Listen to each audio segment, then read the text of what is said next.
Hey everyone, welcome. Pete Moore here from TechMyStressAway.com. In this video I'm going to talk about a very important subject that's not discussed nearly enough outside of WordPress developer circles, and that is the version of PHP your web hosting account is using for your WordPress website. Now, if you're not a developer or a tech-minded WordPress user, before you switch off, I want to point out that this video is particularly important for you and was created with you in mind. You don't need to understand PHP code and how it all works to use WordPress, but if you are maintaining your own website, then you do need to be aware that it's a crucial component to how your website functions and that it needs to be kept up to date just like WordPress itself.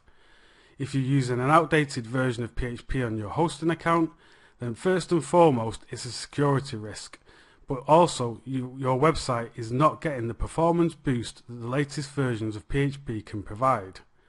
Let's have a look at quick stats from WordPress.org that shows us there's definitely work to be done to raise awareness amongst WordPress users in general. The stats show us that over 70% of self-hosted WordPress websites are using a version of PHP that has reached end of life, so that's 7.0 and lower. And what end of life means is that it's no longer receiving any kind of updates from the PHP community, which includes security patches.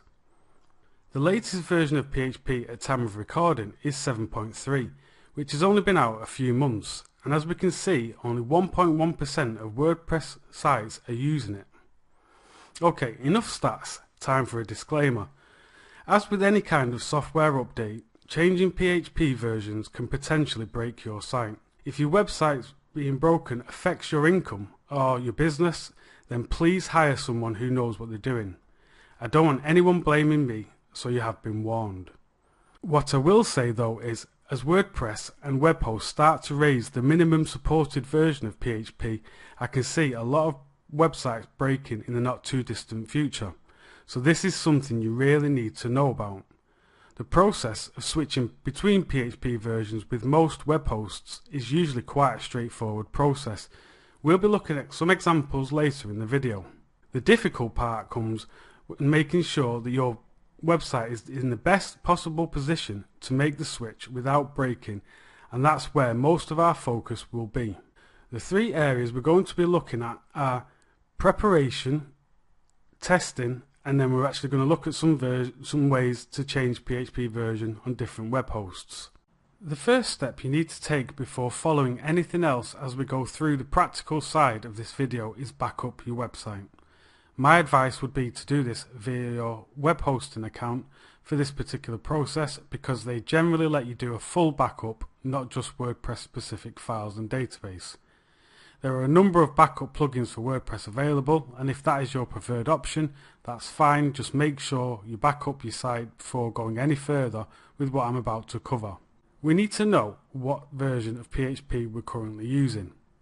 You should be able to check this via your hosting control panel. However, we're going to install the Health Check plugin, which may also be useful later on if we hit any issues. We need to make sure WordPress core, our active theme and plugins are all up to date. We also want to make sure that we delete any themes or plugins we're not using. And we also want to check if our active theme and plugins are still being maintained and updated. Before we get into that, I want to make an important note here. If you paid an agency or developer to set up your website and they are not maintaining it for you, then you need to be particularly careful. If your website has a custom theme or any custom plugins, then I would strongly advise you speak to them about updating the PHP version. Or if you're using premium theme or plugins, it might be worth checking their documentation or support channels to see if there is anything you need to be aware of. If there is a yearly fee for the theme or plugin, are you still paying that to continue getting updates and support? This all must be taken into consideration.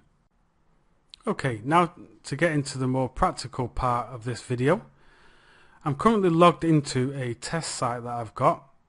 We're on the WordPress dashboard in the admin area, and this site is currently has the latest version of WordPress, which is 5.1.1, which we can see there, and also it's set to use PHP version 5.5.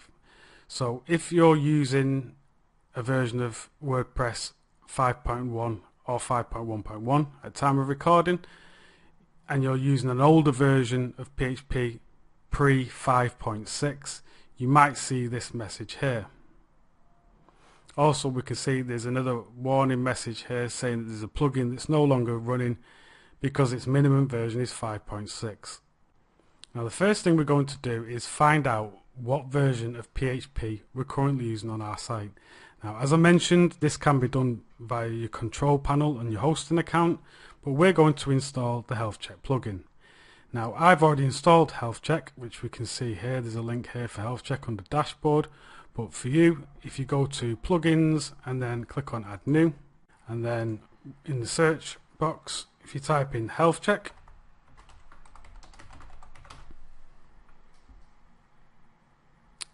you should find the first one is Health Check and Troubleshooting. Now, as I said, it's already installed on mine, so what you would do is you would click Install Now and then Activate, and then this will be active on your site. And then if we hover over Dashboard and then click on Health Check, this plugin brings lots of useful information about the site. So you may want to spend some time going through it. Some of it might not, or maybe a lot of it might not mean much to you, but it's just something to kind of look at and to see if there's any kind of errors or warnings that it's kind of telling you about, and you can investigate more. But for this video, what we're concentrating on is the PHP version. So if you can see here, I've highlighted it here, and we're currently using 5.5. It's the first two numbers that you need to concentrate on. So if you want to make a note somewhere that of your PHP version, we'll now move on to talking about keeping stuff updated. So as you can see here, this site has 3 updates that need to be performed. You'll also see here there's another notification, so you can click on either of these if there are updates available. We'll click this one, and this section will tell you if WordPress core software needs updating, which it doesn't for us because I've got the latest version installed. It's telling us we've got 3 plugins that need updating and our themes are all up to date. So before you kind of think about changing PHP, you really need to make sure that everything is up to date. Now, when you're updating plugins, if you're not very comfortable with the technical aspects, I would suggest doing them one by one. And also make sure that you have done a backup before you do any kind of changes like this. So I'm not going to update these now. I'm just going to keep things moving. The next thing we want to check is if our theme and plugins are still being maintained and kept up to date. So if we click on the plugins option in the navigation, this will bring back a list of all the plugins that we've got installed. Now, this is a bit of a do as I say and not as I do. Now, because like I said, this is a test site, so I do have stuff that's active and not active. But if you've got any plugins that you're no longer using, I'd suggest you get rid of them. So delete them, try and keep everything well maintained. This will help you when it comes to changing the PHP version. And it's just a good way of keeping your site maintained, and it's best for security because you're lowering the points of entry for an attacker to kind of go after. So to get more information on each plugin, what I suggest you do is for every single one, click on this View Details, and this will bring back the information from the WordPress.org directory, and it'll kind of give you some useful information. So it'll kind of tell you, sometimes it'll tell you the minimum PHP version, which is 5.6 on this one. That's why I'm getting this error. It also tells us the version of WordPress that it's compatible up to. Now, just because it's not compatible up to 5.1.1 doesn't mean it's not going to work. It just means that the developer has specified that that's what it's kind of been tested up to. So we want to make sure that all these, especially these numbers here, are like kept up to date. You can see it's only updated a week ago, so that tells us that it is still being maintained. I would say if you start seeing any plugins that maybe haven't been updated for 6 months, that's something that you probably need to investigate more and check to see if, if it is still being maintained, if there's a reason why it's not been updated. Another useful one that may be a bit technical is the changelog. This kind of goes through some of the fixes and maybe security issues or new features that the plugin has received through various versions.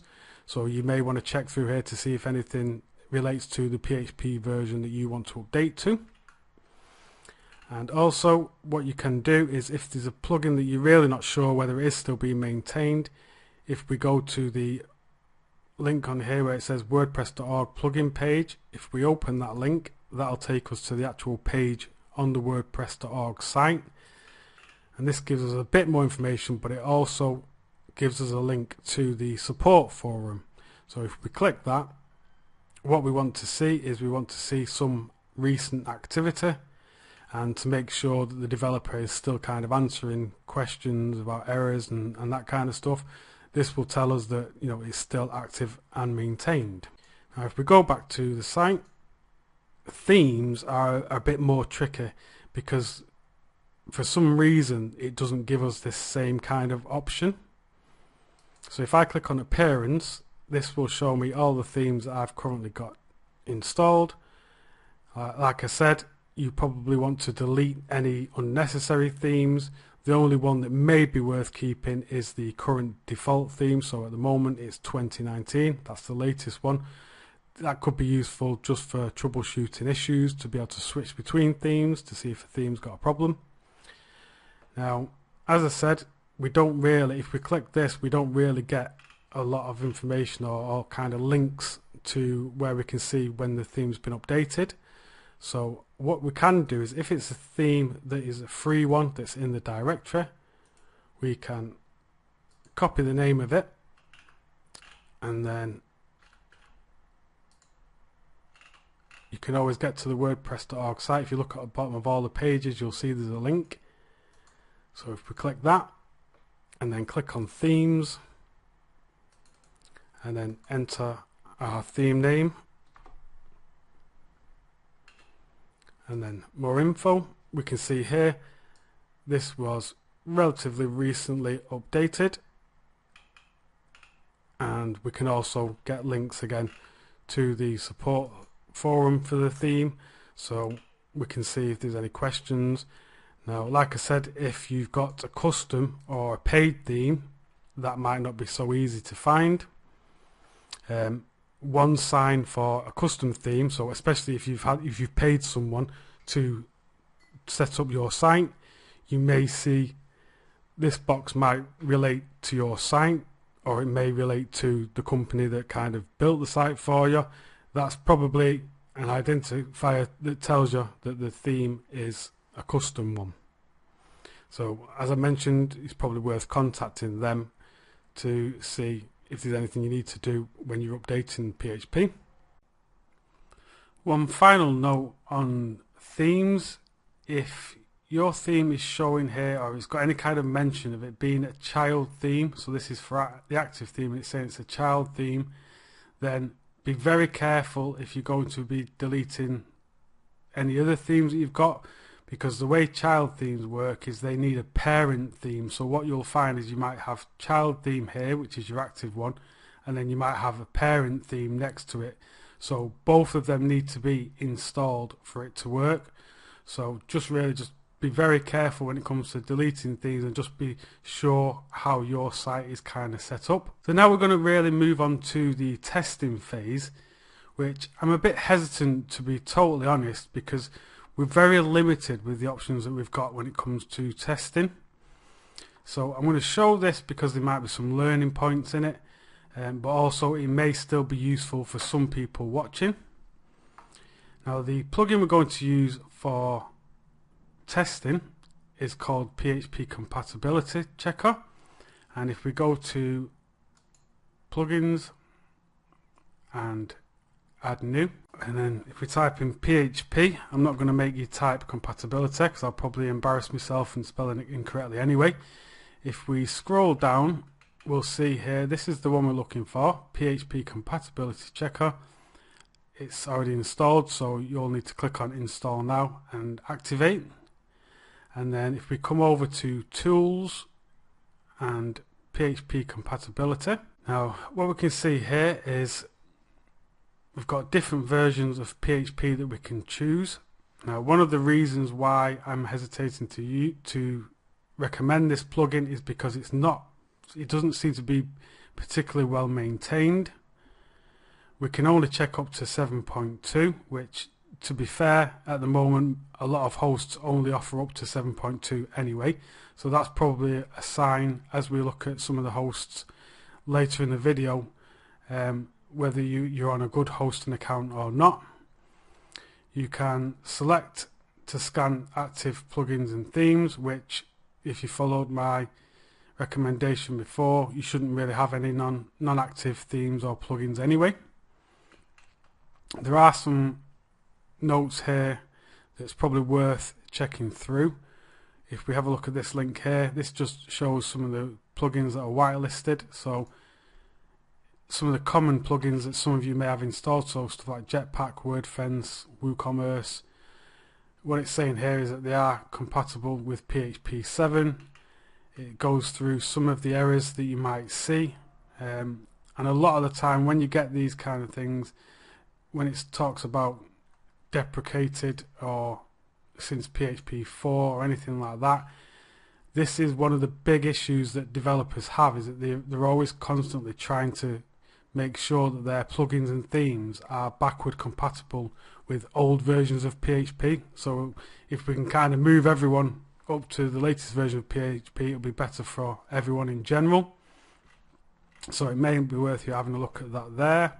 Now I'm just going to click on Scan Site, and you'll see you get this little timer here. Now, because I've got a lot of plugins and themes on this site, this is probably going to take a while. So I'm going to pause the video while this runs through. Okay, so now it's finished. I think it took maybe about 40 minutes. And I'm just going to kind of just run through some of the things that you might see on your site and what they mean. So any kind of errors that it picks up, you will get this red box. If you've got anything that says unknown, it generally means that there was too many files. The plugin was basically too big for it to kind of go through everything. So that's not telling you whether it is compatible or not. So these are definitely plugins that you probably want to kind of do a bit more investigation. Maybe go onto the forums like I showed you before for each plugin or theme that's coming up unknown, just to see if, or you may even ask the question if it's compatible with PHP 7.2 or 7.3, depending on what you're going to go on. Any that it's saying that is compatible, you'll get these green boxes, and any kind of warnings, you'll get this amber type color. Now, you can go into each one. If you click on toggle details, it'll give you more information, or you can view the results as raw text. So this will show everything that it's checked. It will show whether it's compatible, what kind of errors it received. So this may be more information that you could go to the plugin developer for the relevant plugin to see if it is an issue. Now, if I go back to plugin page and click on view details, just want to kind of just quickly mention here why I'm a bit hesitant with this. As we can see here, it's not been updated for a couple of months, which is not, it's not a red flag, but when I see stuff like it's only compatible up to 4.9 and we're on 5.1.1, if we go to the plugin page and have a look at the support forum, we'll see there's a lot of unanswered questions recently. So it's just really just a warning that this is the only option I could find. If anyone watching this video does know of any other option to kind of check your site for PHP compatibility, please feel free to comment below. But that's really all I'm going to cover with this testing phase. You may, like I said, want to put in a bit more legwork and just go through each plugin and just kind of contact the developer if you're not sure, if it looks like it's not being updated. Now, the final phase we're going to look at is actually changing the PHP version for a few different hosts and what that might look like. The first host we're going to look at is SiteGround. That's the one that we generally recommend for most people, especially if you're on like a budget or a low traffic type website. They actually have their own plugin that you can change the PHP version from inside WordPress. It also does some stuff like caching and a few other optimization things. So if you are on SiteGround, you can install the plugin, which is SG Optimizer, I believe. Yep, this one here. Now, like I said, this is only for SiteGround users. It won't work for any other web host. If we go into the SG Optimizer options and then its environment optimization, we can see here that they actually offer to be able to check up to 7.1. I haven't used this, so I'm going to skip that for now. And we can change the versions here all the way up to 7.3. So like I said, I do like SiteGround. They always seem to keep up with all the different technologies. They had 7.3 available from the beginning. So if you do use SiteGround, you can just switch between versions here. So in my case, I do 7.3 and switch. It's just asking me that I want to confirm that it could basically break the site, and it's confirmed that it's now changed. It really is that simple. It's unbelievable the amount of stuff that you have to do to check before you do it, but this is how easy it can be to change between versions. Now if I were to receive some kind of error, I could just switch back to a different version and maybe just work my way up just to see if anything breaks. Also, if we go into the SiteGround cPanel, the way you do it without the plugin would be Php Version Manager, and the way they do it is they actually let you change PHP versions for all the different domains that you've got. Now we've got quite a lot of add-on domains on this account, so you'd have to select the domain that you want to change it for. Now the next host I'm going to look at, which is quite a popular one, is Hostgator. In their cPanel, if you go to software and then you've got this PHP selector, and then with them again, you can choose it on a domain level basis. So if we go into one of the test sites, we're in the correct folder. It's telling us that it's configured to use 7.1 currently. That's the highest I can go up to, which is not great, to be honest. We should at least be on 7.2. So Hostgator is not one that I would particularly recommend either. And the last one is one that we're using on a client site, and we're in the process of moving them to a new host because this generally just isn't a great host. Now the way they do it in their cPanel is they have this select PHP version, which again is under software. Now I've used this as an example because the way they do it is different than the other two. You can only change the PHP version for all the websites on your account. So if you've got more than one and you're on a host that only lets you change it for all sites, you need to be careful of that. You need to make sure all sites are up to scratch. And also you can enable different extensions. Now if you don't know what you're doing, I wouldn't be messing about with ticking any of the boxes. And as we can see here, the highest they go up to is just version 7. So that would always be a red flag to me that this is not going to be a particularly good host. And the way they do it is you just change between the different versions, and then you collect that, you select set as current, and that will, as I said, change the version of PHP all across the account. So that's just some examples of how PHP is actually changed. As I said, most hosts do actually make it quite easy to change the PHP version. If you have a host that doesn't have any kind of selection tools like I've just showed you, you may need to contact them, and they may actually have to update the version of PHP for you. But there's just so many different scenarios that I just can't really cover them all in this video. Okay, so we've now gone through pretty much everything that we can do to try and get our site in the best possible position to upgrade PHP without any issues. I'm just going to kind of intentionally break the site just to show you a typical error that you might see, or ways that you can kind of go backwards and forwards to try and get your site back if something does happen. At the moment we're using version 7.3, so everything's fine. There is a recently released plugin for themes called Theme Sniffer. Now this, if we look at it, says that it needs version 7 of PHP as a minimum. So I'm going to activate this plugin, and then I'm going to switch the PHP version back to 5.5.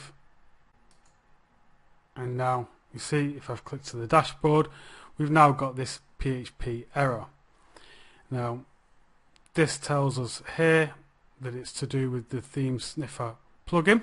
So if you get a PHP error, it may be able to tell you what's actually causing the problem by looking at the path of where the error is leading to. So if it's a plugin, it might give you the plugin name. If it's a theme, it might give you the theme name there. This is going to change.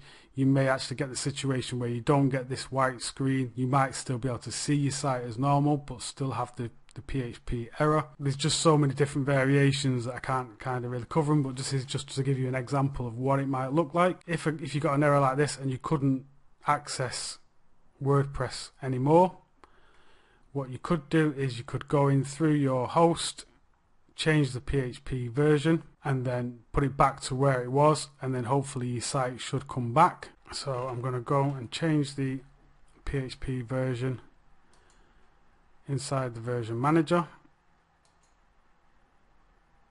I'm going to change it to 7.3. Save. And then if we go back to the site, we'll see the error's gone. Now obviously you're going to be doing it the opposite way around. If you upgrade to 7.2 or whatever your host lets you upgrade to, you'll probably roll it back to 5 point whatever you was on before, but it's just really just to kind of try and help you if you do get any kind of issues. It's generally just easily fixed by just switching back to the version of PHP you was on. Okay, I'm going to wrap this video up now. I've gone through quite a lot of information. We've been running for like over half an hour now, so I just want to finish off with just saying that if maintaining your WordPress website is causing you stress, why not check out our maintenance plans. And we also offer WordPress health checks and site security audits, and you can find us at techmystresssaway.com. Hope you found it useful. Thanks for watching.